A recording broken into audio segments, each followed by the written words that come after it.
Hello students, हमने last class में देखा था properties of hydrogen, preparation of hydrogen, ये सारी चीजें हमने पढ़ी थी। Introduction, types. आज हम यूजेस और हाइड्राइड्स के बारे में बात करेंगे। हाइड्रोजन के साथ में और डिफरेंट जो एलिमेंट्स हैं वो कंबाइन करके कौन कौन से कंपाउंड्स बनाते हैं उनके बारे में बात करेंगे। तो पहले तो यूजेस अगर हम देखें, आप देखेंगे एनसीईआरटी में जो यूजेस दिए हुए हैं वो इम्पॉर्टेंट है, क्योंकि मैंने जैसे कि पहले भी आपको कई बार बताया है अपने डिफरेंट वीडियोस में कि ट्रेंड है एनसीईआरटी के बीच में से क्वेश्चन फ्रेम करने का।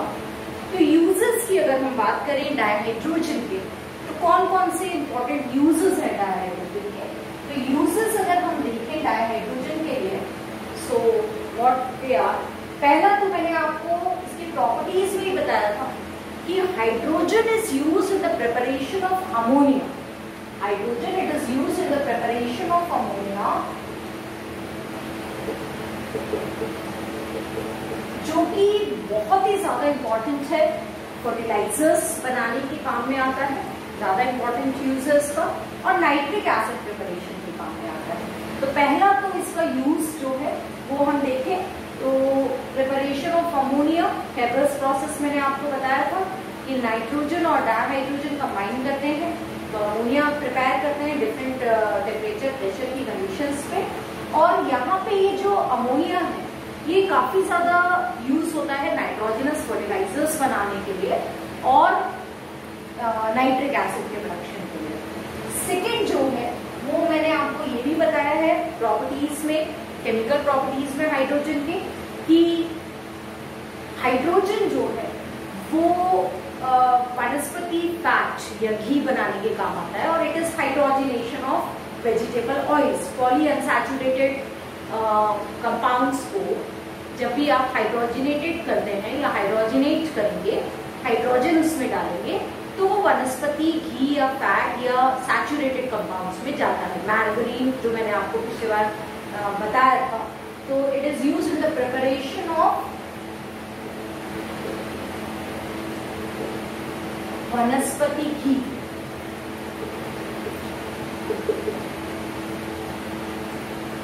थर्ड लास्ट, ये भी मैंने आपको लास्ट क्लास में बताया है बहुत अच्छे से कि सिंथेसिस गैस जो है उसका जो प्रोडक्शन होता है वो मीथेनॉल, बहुत सारा हाइड्रोकार्बन के प्रोडक्शन के लिए बहुत इंपॉर्टेंट है। तो मीथेनॉल जो केमिकल है वो भी डायहाइड्रोजन से ही हम प्रोड्यूस कर सकते हैं। तो मीथेनॉल या अदर इम्पोर्टेंट केमिकल्स के प्रोडक्शन के लिए हमको हाइड्रोजन चाहिए होती है और वो हमको मिलती है मतलब हाइड्रोजन से ही हम मीथेनॉल का प्रोडक्शन कर सकते हैं। फिर अगर हम देखें तो इसका जो मेन यूज है वो है हाइड्राइड्स बनाने के लिए। इसकी डिटेल स्टडी आज के लेक्चर में मैं आपको बताऊंगी।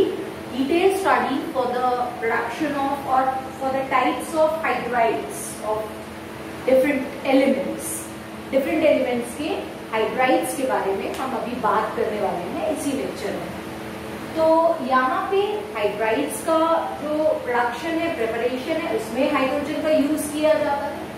इसके बाद अगर मैं बोलूँ तो हाइड्रोजन क्लोराइड का जो प्रोडक्शन है उसके लिए भी हमको हाइड्रोजन का यूज करना पड़ता है। हाइड्रोजन जो है काम में ली जाती है। हाइड्रोजन क्लोरीन रिएक्ट करते हैं, हाइड्रोक्लोरिक एसिड बनाते हैं, जो कि एक इम्पॉर्टेंट केमिकल है, हमको पता है। नेक्स्ट यूज इसका जो है वो हम देखते हैं कि ऑक्सी एसिटाइलिन टॉर्चेस में, वेल्डिंग टॉर्चेस में हाइड्रोजन का बहुत ज्यादा यूज होता है। तो डायहाइड्रोजन को इलेक्ट्रिक आर्क देके तोड़ा जाता है और जब ये किसी मेटल के सरफेस पे जाके वापस से रीयूनाइट होते हैं या बॉन्डेड होते हैं, तो ये एनर्जी 4000 केल्विन की जो है वो रिलीज करते हैं और इतने ज्यादा हाई एनर्जी पे वेल्डिंग पर्पसेस के लिए इसका यूज किया जाता है। तो it is use for the welding purposes.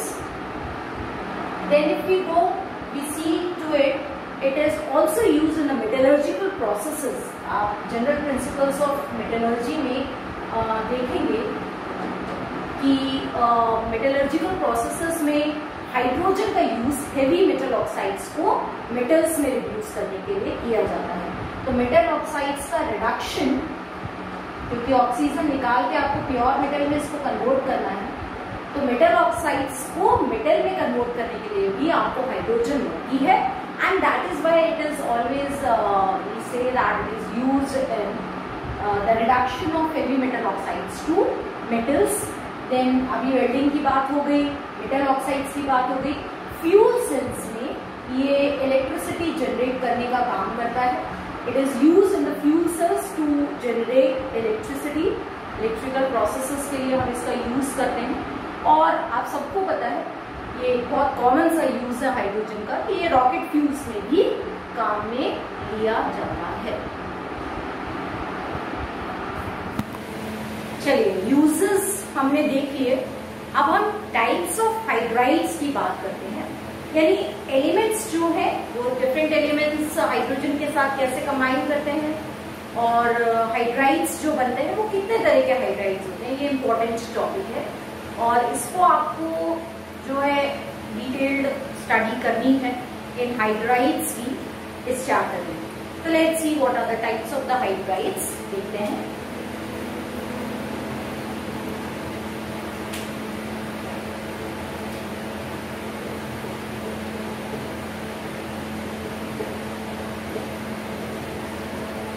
Types of hydrides है ना, हाइड्रोजन जब भी एलिमेंट्स के साथ में रिएक्ट करता है डिफरेंट कंडीशंस पे, तो वो कैसे हाइड्राइड्स बनाता है और कितने तरीके के हाइड्राइड्स बनाता है हम इसमें देखेंगे। तो जब भी हाइड्रोजन एलिमेंट्स के साथ में रिएक्ट करता है, मेटालिक एंड नॉन मेटालिक और ट्रांजिशन एलिमेंट्स और लेंथेनॉइड्स, तो किस तरीके के हाइड्राइड्स वो हमको दिखाएगा, बनाएगा, इसके बारे में बात करेंगे। तो मेनली हाइड्राइड्स जो होते हैं वो तीन तरीके के होते हैं। एक कैटेगरी है आयोनिक हाइड्राइड्स की, इनको हम सेलाइन हाइड्राइड्स भी बोलते हैं, और इनको हम सॉल्ट लाइक हाइड्राइड्स भी बोलते हैं। तीन नाम है इसके, ध्यान दीजिए कि हाइड्राइड्स पहली तरह का जो हाइड्राइड है, the first ever type of the hydride is ionic hydride or the salt lake hydride, or it is the saline hydride, you can call it as. Now the second type of hydride is covalent hydride. The second type of hydride ये covalent hydrides कहलाते हैं, और जो तीसरा है वो कहलाता है इंटरस्टिशियल हाइड्राइड्स। इंटरस्टिशियल हाइड्राइड्स, इस इंटरस्टिशियल हाइड्राइड्स का एक और नाम दिया गया है, that is non stoichiometric hydrides. Non stoichiometric hydrides are the interstitial hydrides. मैं ऐसे ब्रैकेट्स में लिख देती हूँ, नॉन स्टोइक्योमेट्रिक हाइड्राइड्स। तो इनको नॉन स्टोइक्योमेट्रिक भी बोलते हैं। ये स्टोइक्योमेट्रिक है, ये नॉन स्टोइक्योमेट्रिक हाइड्राइड्स है। कोवलेंट हाइड्राइड्स जो है ये तीन इंपॉर्टेंट तरीके में डिवाइडेड है, ये भी इंपॉर्टेंट टाइप है। One is electron deficient hydrides, one is electron precise hydrides, और जो तीसरा है उसको हम बोलते हैं electron rich hydrides. So covalent hydrides are mainly into three categories. It is divided into, and these categories are electron deficient, electron precise, and electron rich. इसकी हम बाद में बात करेंगे, पहले हम यहाँ से शुरू करते हैं। आयोनिक हाइड्राइड, सेलाइन हाइड्राइड्स या सॉल्ट लाइक हाइड्राइड्स, ये मेनली जो है फर्स्ट ग्रुप के एलिमेंट्स एल्कली मेटल्स के साथ या एल्कलाइन अर्थ मेटल्स के साथ बनाए जाते हैं। तो एल्कली मेटल्स के साथ में मोस्टली सेलाइन हाइड्राइड्स या आयनिक हाइड्राइड्स बनाए जाएंगे। आपको पता है कि आयनिक हाइड्राइड्स में इलेक्ट्रोपॉजिटिव एलिमेंट, बहुत ज्यादा इलेक्ट्रोपॉजिटिव कैरेक्टर होना चाहिए फर्स्ट ग्रुप का, और उसके साथ में हाइड्रोजन जो है वो हाइड्राइड यानी नेगेटिव पार्ट होगा। और इन हाइड्राइड्स को जो है हम रिप्रेजेंट करते हैं NaH या CH2 या अगर हम बोले तो MgH2, BH2, पर आप एक चीज ध्यान रखिए कि इलेक्ट्रोपॉजिटिविटी मेटल की KH हो गया, इलेक्ट्रोपॉजिटिविटी मेटल की ज्यादा होनी चाहिए। ये आयनिक या सलाइन हाइड्राइड्स हैं। जो आयोनिक नहीं है, जो consistent covalent considerable covalent character रखते हैं, वो है lithium hydride and beryllium hydride and magnesium hydride. तो इन तीनों को हम इस कोवेलेंट हाइड्राइड की कैटेगरी में डालते हैं क्योंकि कोवेलेंट नेचर रखते हैं। तो these mainly are covalent hydride. ये बहुत ध्यान में रखने वाली बात है, एनसीईआरटी में अच्छे से दिया हुआ है आपको कि जो हाइड्राइड है तो फर्स्ट ग्रुप एलिमेंट क्या हाइड्राइड, क्योंकि अपने ग्रुप में एलिमेंट्स ऊपर प्लेस्ड है तो इनकी इलेक्ट्रोपॉजिटिविटी कम है, और इनके जो हाइड्राइड्स है नेचर या मोस्टली कोवेलेंट नेचर शो करते हैं, आयनिक नेचर शो नहीं करते। तो ये कौन से हैं? लिथियम हो गया, बेरिलियम हो गया, मैग्नीशियम का हाइड्राइड हो गया। ये कंसिस्टेंट कंसिडरेबल कोवेलेंट कैरेक्टरिस्टिक रखते हैं। बाकी हमारे सोडियम हाइड्राइड हो गया, पोटेशियम हाइड्राइड हो गया, कैल्शियम हाइड्राइड हो गया, ये जो है ये आयनिक और सलाइन हाइड्राइड्स कहलाते हैं। अब इनका ज्यादा कुछ नहीं है इसमें, लेकिन फिर भी मैं आपको बता देती हूँ बनते कैसे होंगे। जैसे कैल्शियम है, कैल्शियम अगर हाइड्रोजन के साथ में रिएक्ट करेगा तो क्या बनाएगा? Calcium hydride. So calcium hydrogen के साथ में रिएक्ट करके बनाया कैल्शियम हाइड्राइड। अब ये कैल्शियम हाइड्राइड को आप पानी में डालें तो ये क्या बनेगा? Calcium hydroxide and hydrogen will be liberated. तो यहाँ पे आपने देखा कि कैल्शियम हाइड्रोजन के साथ में रिएक्ट करता है और कैल्शियम हाइड्राइड बना रहा है, जिसमें ये प्योरली आयनिक है। कैल्शियम पे +2, हाइड्रोजन पे नेगेटिव चार्ज होगा ही। कैल्शियम +2 के साथ, हाइड्रोजन -1 के साथ में ये जो है आयनिक हाइड्राइड्स हैं, जिनमें चार्ज सेपरेशन बहुत प्रोमिनेंट है। तो यहाँ आप इस हाइड्राइड को फिर से पानी में डालोगे तो ये क्या बना लेगा? कैल्शियम हाइड्रोक्साइड और हाइड्रोजन। कई बार वॉयलेंट रिएक्शंस होती है क्योंकि हाइड्रोजन निकल रहा है, और हाइड्रोजन एनर्जी के साथ जब निकलेगा तो it will be always a violent reaction. अगर कैल्शियम को पानी में डालेंगे तो भी कैल्शियम हाइड्रोक्साइड और हाइड्रोजन गैस आपको इवॉल्व होगी, हाइड्रोजन गैस मिलेगी। तो यहाँ ये होते हैं आयनिक हाइड्राइड्स और सलाइन और salt like hydrides. Alkali metals के मेनली हाइड्राइड्स हैं, जिसमें लिथियम, बेरिलियम और मैग्नीशियम के हाइड्राइड्स कंसिस्टेंट कोवेलेंट कैरेक्टर रखते हैं, उनको कोवेलेंट हाइड्राइड्स में हम देखते हैं। बाकी सारे इलेक्ट्रोपॉजिटिव एलिमेंट्स, ज्यादा इलेक्ट्रोपॉजिटिव ग्रुप के एंड में जो एलिमेंट्स हैं या ज्यादा इलेक्ट्रोपॉजिटिव एलिमेंट्स जो हैं, उनके हाइड्राइड्स जो है सिग्निफिकेंट आयोनिक कैरेक्टर रखते हैं, इनको सलाइन या सॉल्ट लाइक हाइड्राइड्स हम बोलते हैं। अब इन हाइड्राइड्स को, इनकी कंडक्टिविटी की अगर हम बात करें तो सॉलिड स्टेट में ये बिल्कुल भी कंडक्टिव नहीं होते हैं। हाँ, मेल्ट, इनका मेल्ट मतलब फ्यूज फॉर्म। अगर आप सोडियम हाइड्राइड का फ्यूज फॉर्म देखें तो क्या होगा? Sodium positive ion and H negative. यही फ्यूज फॉर्म में, मेल्ट फॉर्म में आपको आयंस मिलेंगे सोडियम हाइड्राइड के। सोडियम हाइड्राइड के मेल्ट फॉर्म में आयंस क्या है? Na positive, H negative. अब कौन कहाँ जाएगा? अगर आप इसका इलेक्ट्रोलिसिस कर रहे होंगे तो H नेगेटिव जाएगा एनोड पे, यानी पॉजिटिव इलेक्ट्रोड पे। तो एनोड पे इसकी रिएक्शन क्या होगी? Let's see what the reaction of H negative. H negative जाएगा और ये अपना इलेक्ट्रॉन लूज करेगा, ऑक्सीडेशन करेगा और H बनाएगा। H को छोटा नहीं है तो 2H नेगेटिव, 2 इलेक्ट्रॉन लेके H2 बनाएंगे और ये आपको इवॉल्व होगा एनोड पे। तो melt conduct electricity but the solid form can not conduct electricity. These are known as ionic और सलाइन और salt like hydrides. Alkali group के हाइड्राइड्स है मेजर, क्योंकि इनकी इलेक्ट्रोपॉजिटिविटी सबसे ज्यादा है इन मेटल्स की, तो इसके साथ में हाइड्रोजन इलेक्ट्रोनेगेटिव पार्ट होगा, एनोड पे जाके रिलीज होगा and you will see to it that these are ionic hydrides. अब हम बात करते हैं कोवेलेंट हाइड्राइड्स। कोवेलेंट हाइड्राइड्स, अच्छा एक और चीज आप याद रखिए कि ये जो आयनिक हाइड्राइड्स हैं ये सिर्फ एल्कली मेटल्स ही नहीं बनाते हैं, ये एल्कली मेटल्स और lantanoids mainly are forming the ionic or the salt like or the saline hydrides. तो ionic hydrides, saline hydrides या salt type hydrides alkali metals के अलावा, एल्कली और एल्कलाइन इलेक्ट्रोपॉजिटिव एलिमेंट्स के अलावा लेंथेनॉइड्स भी इसी तरीके के हाइड्राइड्स बनाते हैं। लेकिन D block elements non stoichiometric interstitial hydrides ही ज्यादा बनाते हैं। इसके बारे में हम डिटेल अभी स्टडी करेंगे। अब आते हैं, हम बात करते हैं कोवलेंट हाइड्राइड की, जिसमें है इलेक्ट्रॉन डेफिशिएंट, इलेक्ट्रॉन प्रिसाइज और इलेक्ट्रॉन रिच। इलेक्ट्रॉन डेफिशिएंट नाम से ही समझ में आ रहा होगा आपको कि they are short of electrons, means they are deficient of electrons. Deficient of electrons का मतलब क्या कि ये हाइड्राइड्स जिनमें 8 इलेक्ट्रॉन से कम इलेक्ट्रॉन पाए जाते हैं, इन हाइड्राइड्स को हम बोलते हैं इलेक्ट्रॉन डेफिशिएंट हाइड्राइड्स। जैसे 13th ग्रुप के हाइड्राइड्स। अब 13th ग्रुप कौन सा है? 13th ग्रुप कौन सा है? 13th ग्रुप वो है जिसमें वैलेंसी 3 है, एल्यूमिनियम ग्रुप है, बोरॉन फैमिली है।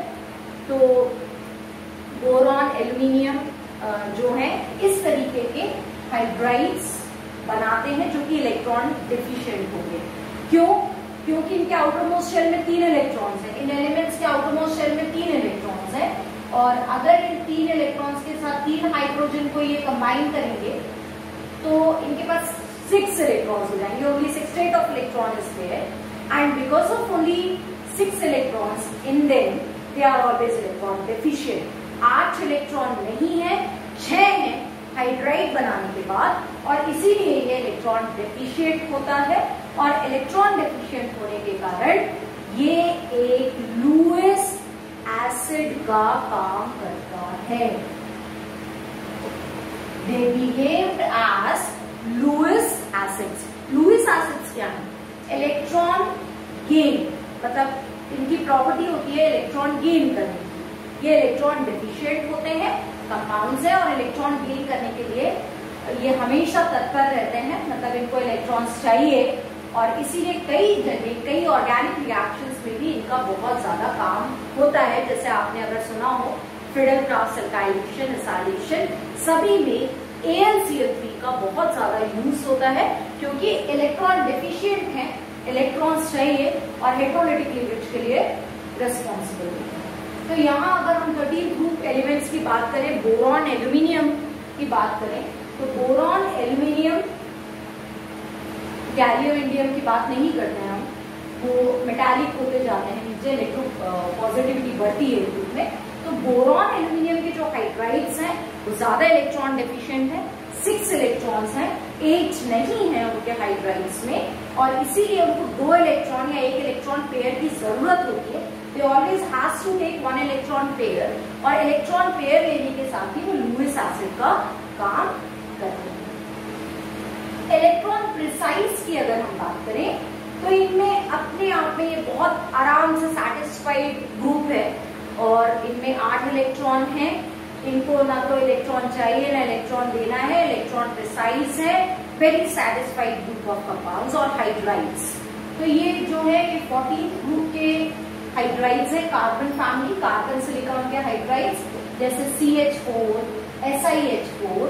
तो ये जो है 14th ग्रुप इलेक्ट्रॉन प्रिसाइज जो है यहाँ पे ये हाइड्राइड्स हैं 14th ग्रुप के लिए। अब इलेक्ट्रॉन रिच का मतलब क्या? More than 8 electrons. तो it's not more than 8 electron hydrides नहीं बनाते हैं। ऐसा इसलिए कि एक छोटा सा कॉन्सेप्ट होता है, that is D orbital contraction, और वो अभी हम यहाँ पे नहीं पढ़ रहे हैं। हम ये बोलते हैं कि सिर्फ आप ये याद रखिए कि इलेक्ट्रॉन रिच का मतलब है कि बॉन्डिंग में तो 8 इलेक्ट्रॉन्स हैं, लेकिन इसके अलावा अगर लोन पेयर्स भी रख रहा है हाइड्राइड, सेंट्रल एटम अगर लोन पेयर रख रहा है, वो हाइड्राइड का सेंट्रल एटम, सेंट्रल एलिमेंट अगर लोन पेयर ऑफ इलेक्ट्रॉन्स रखता है तो उन हाइड्राइड्स को हम इलेक्ट्रॉन रिच हाइड्राइड्स बोलते हैं। जैसे आप देखेंगे 15, 16, 17th group of hydrides are called electron rich.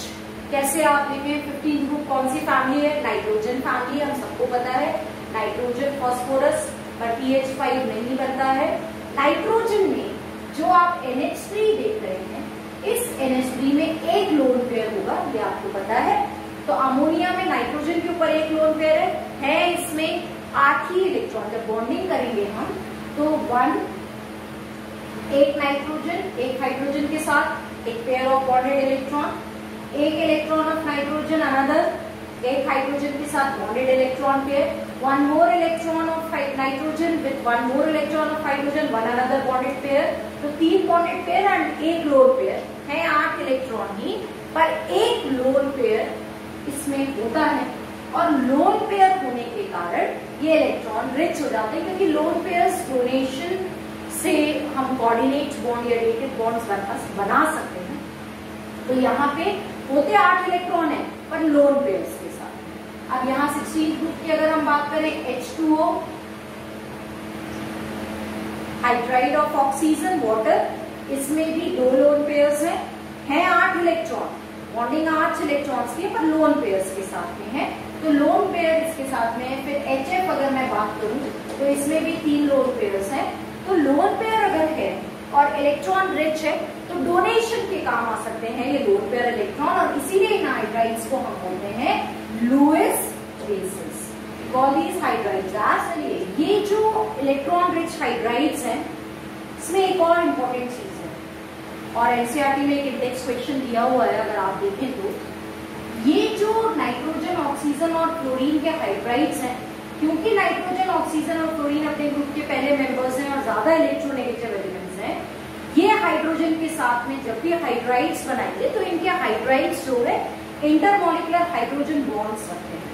तो अमोनिया हो, चाहे वाटर हो, चाहे हाइड्रोजन फ्लोराइड हो, सभी में इंटरमॉलिक्यूलर हाइड्रोजन बॉन्ड्स आपको मिलेंगे। और इंटरमॉलिक्यूलर हाइड्रोजन बॉन्ड्स मॉलिक्यूल्स के बीच में होने के कारण एसोसिएशन ऑफ मॉलिक्यूल्स आपको देखने को मिलेगा।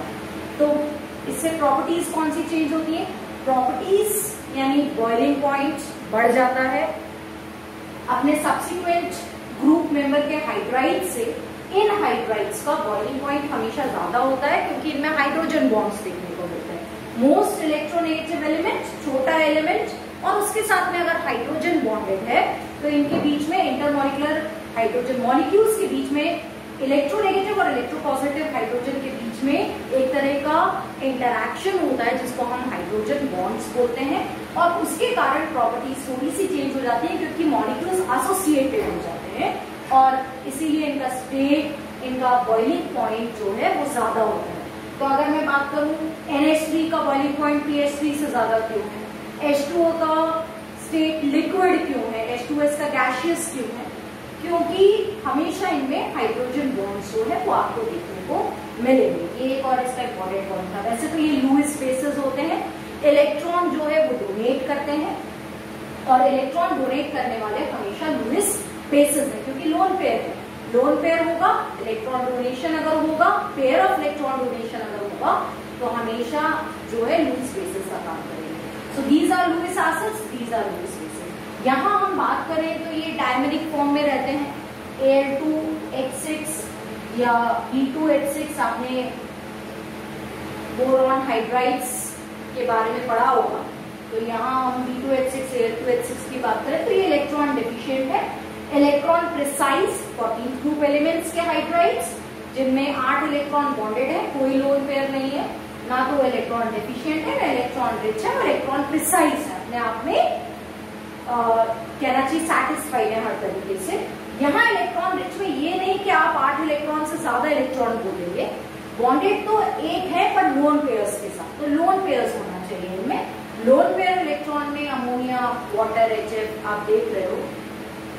यहाँ पे नाइट्रोजन के ऊपर एक लोन पेयर है, वाटर के ऑक्सीजन के ऊपर 2 लोन पेयर है, HF के ऊपर 3 लोन पेयर्स हैं, और जो भी लोन पेयर रखता है वो लोन पेयर डोनेशन कर सकता है, लुईस बेसिस का काम कर सकता है, और इसीलिए हम बोलते हैं कि they have the property of donating the pair of electron, and that is why they are known as Lewis bases. They are Lewis acids, they are Lewis bases, and what we call it as NH3H2HF। अपने group में ये hydrides क्यों ज्यादा important है, ये properties क्यों change रखते हैं अपने सब्सिक्वेंट ग्रुप हाइड्राइड से, ग्रुप मेंबर हाइड्राइड से, because they are having intermolecular hydrogen bonds which results in association, और इससे हमेशा इनका बॉइलिंग पॉइंट ज्यादा हो जाता है। तो ये थे covalent hydrides. Now we come to interstitial hydrides. अब इसकी एक डिटेल्ड स्टडी हम करते हैं, इंटरस्टिशियल हाइड्राइड्स।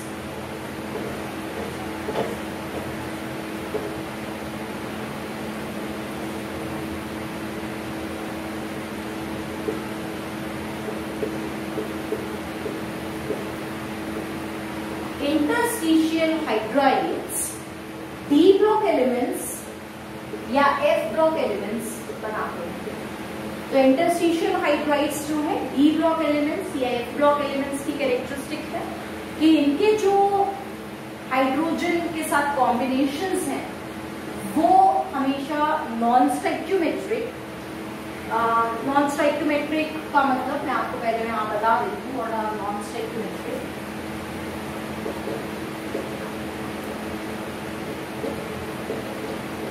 नॉन स्टोइकियोमेट्रिक मतलब होता है कि लॉ ऑफ केमिकल कंपोजिशन को फॉलो नहीं करते हैं, जबकि आयोनिक और सेलाइन हाइड्राइड्स हमेशा स्टोइकियोमेट्रिक होते हैं, जिसमें कंपोजिशन जो है कंपाउंड का वो प्रॉपर रेशियो में होता है। लॉ ऑफ केमिकल कंपोजिशन को वो हमेशा फॉलो करते हैं। यहाँ जो ये हाइड्राइड्स हैं जिनको हम इंटरस्टिशियल हाइड्राइड्स बोलते हैं, ये नॉन स्टोइकियोमेट्रिक होते हैं, जिसमें हाइड्रोजन का जो रेशियो होता है दूसरे एलिमेंट्स के कंपैरिजन में, मेटल के कंपैरिजन में, वो कम होता है। और वो क्यों होता है वो मैं आपको बताती हूँ। आप सॉलिड स्टेट में भी इसको देख सकेंगे, डिफेक्ट्स भी होते हैं इसमें कुछ। तो मान लीजिए कि ये मेटल एटम्स हैं, डी ब्लॉक मेटल एटम्स, और ये एक परफेक्ट क्रिस्टल लेटाइस में है। और अब जब हाइड्रोजन इनसे रिएक्ट करता है, रिएक्टिविटी बहुत ज्यादा नहीं है हाइड्रोजन की डी ब्लॉक एलिमेंट से। क्यों नहीं है ये भी मैं आपको बता दूं कि डी ब्लॉक एलिमेंट्स की रिएक्टिविटी कम है। The reactivity of D block elements are less. Reactivity जो है डी ब्लॉक एलिमेंट्स की बहुत कम है। और हाइड्रोजन की जो बॉन्ड डिसोसिएशन एंथैल्पी है, ये मैंने आपको अभी लास्ट क्लास में बताया था कि हाइड्रोजन की बॉन्ड डिसोसिएशन एंथैल्पी ज्यादा है। तो जब हाइड्रोजन की बॉन्ड डिसोसिएशन एंथैल्पी ज्यादा है और रिएक्टिविटी डी ब्लॉक एलिमेंट्स की कम है, तो दोनों टूट के और रिएक्ट नहीं करते, प्रॉपर हाइड्राइड्स नहीं बनाते हैं प्रॉपर कंपोजिशंस में या प्रॉपर रेशियोज में। इसमें होता क्या है, हाइड्रोजन एटम्स जाके इन डी ब्लॉक मेटल एटम्स के जो वॉइड्स हैं, हम एक फिर टर्मिनोलॉजी की बात कर रहे हैं, वॉइड्स। अब ये वॉइड्स क्या, जब मेटल एटम एक परफेक्ट क्रिस्टल लेटिस स्ट्रक्चर में अपने को अरेंज कर रहे हैं, तो कुछ गैप्स जो होते हैं मेटल एटम्स के बीच में, इन गैप्स को हम बोलते हैं वॉइड्स। इनको हमको इंटरस्टिशियल गैप्स बोलते हैं, या हम इनका एक अच्छा टर्म दिया गया है वॉइड्स। तो जब भी मेटल एटम एक कॉम्पैक्ट क्रिस्टल लेटाइस स्ट्रक्चर में अरेंज होते हैं, तो उनके बीच में जो इंटरस्टिशियल गैप है, इंटर एटॉमिक गैप्स हैं, वो कहलाते हैं वॉइड्स। और इन वॉइड्स में जाके कहीं ना कहीं छोटा हाइड्रोजन एटम अपने को फिट कर लेता है, अपने को एकोमोडेट कर देता है। कोई बॉन्डिंग नहीं है, सिर्फ वैन डर वाल्स इंटरैक्शंस हैं। तो इससे बहुत ज्यादा फर्क नहीं पड़ता इस मेटल एटम को, इसकी केमिकल प्रॉपर्टीज चेंज नहीं होती हैं, थोड़ी बहुत फिजिकल कैरेक्टरिस्टिक्स में इनके चेंज आता है। तो एक्चुअली में इंटरस्टिशियल हाइड्राइड्स जो है डी और एफ ब्लॉक एलिमेंट्स में भी बनाते हैं, और ये नॉन स्टोइकियोमेट्रिक हाइड्राइड्स हैं। प्रॉपर पर्टिकुलर रेशियोज में या सिंपल होल नंबर रेशियोज में कभी भी मेटल एटम्स हाइड्रोजन एटम्स के साथ में रिएक्ट नहीं करते हैं। हाइड्रोजन का परसेंटेज हमेशा कम होता है इन लेटाइसिस में या इन इंटरस्टिशियल हाइड्राइड्स में, और इसीलिए हम इनको नॉन स्टोइकियोमेट्रिक हाइड्राइड्स बोलते हैं। ऐसा इसलिए कि डी ब्लॉक एलिमेंट्स की रिएक्टिविटी कम है और हाइड्रोजन की भी बॉन्ड डिसोसिएशन एंथैल्पी ज्यादा है, मतलब हाइड्रोजन को तोड़ने के लिए लगने वाली एनर्जी ज्यादा है, और यहाँ पे रिएक्टिविटी डी ब्लॉक एलिमेंट्स की कम है। तो ये प्रॉपर्ली टूट के और एक दूसरे से कंबाइन नहीं कर पाते, और रिजल्ट क्या होता है कि मेटल एटम्स जो एक परफेक्ट क्रिस्टल स्ट्रक्चर में अरेंज्ड हैं डी ब्लॉक एलिमेंट्स के, वो मेटल एटम्स के बीच के जो इंटरस्टिशियल गैप्स है, उन गैप्स को हमने एक नाम दिया है वॉइड्स, VOIDS। और ये वॉइड्स में जाके ये हाइड्रोजन के छोटे एटम्स अपने को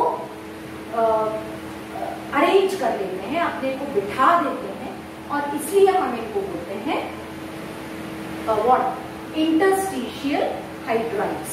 अब इससे प्रॉपर्टीज कैसे चेंज होंगी, अब इससे क्या फर्क पड़ता है मेटल एटम्स या मेटल के पैकिंग स्ट्रक्चर्स में, वो हम देखेंगे। तो लेट्स सी,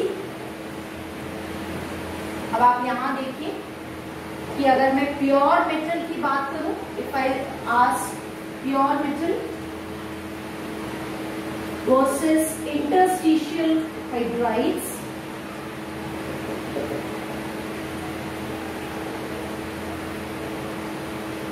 पहला आता है conductivity. Conductivity of both are same. Pure metal और इंटरस्टिशियल हाइड्राइड्स दोनों की कंडक्टिविटी सेम होती है, इलेक्ट्रिकल कंडक्टिविटी दोनों की सेम है, क्योंकि हाइड्रोजन जाके बीच में कहीं वॉइड्स में चला गया है।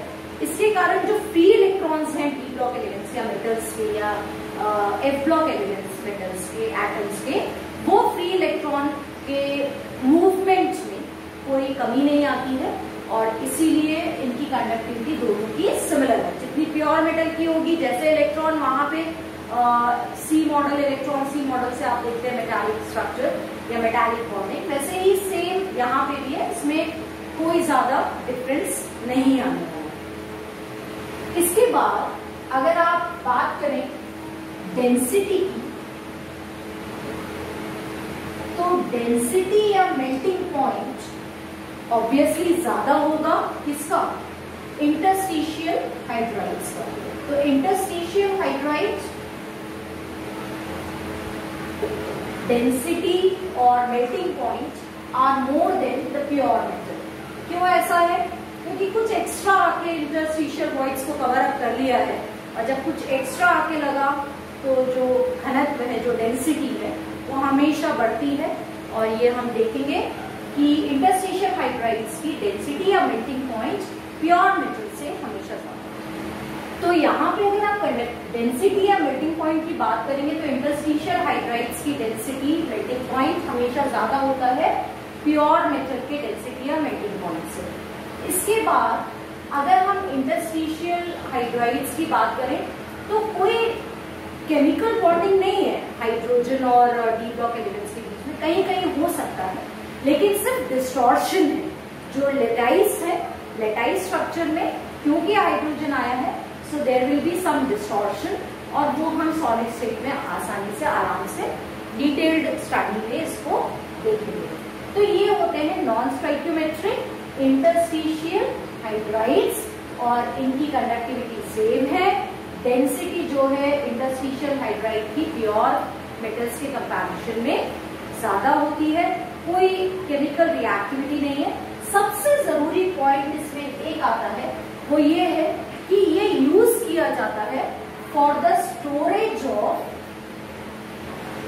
हाइड्रोजन। कैसे यूज करेंगे इसको स्टोरेज ऑफ हाइड्रोजन के लिए?